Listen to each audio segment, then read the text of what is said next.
Okay, so we're working on a 1969 Chevy 307 boat motor, and we lost a freeze plug. Where did I put it at?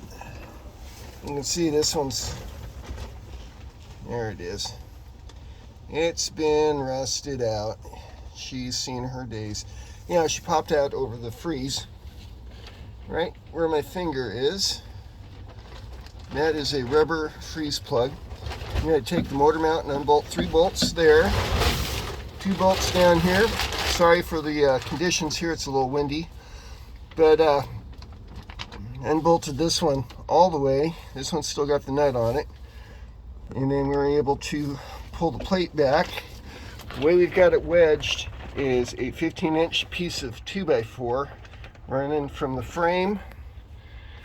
It's mounted on the frame up to the manifold, and I whacked it in with the hammer, as you can see. But we're going to put this back together. This only takes about 10-15 minutes to unbolt and pop in.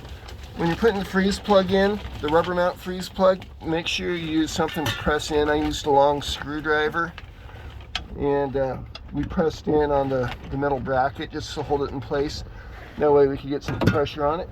And that's what I got. Thank you all. Bye.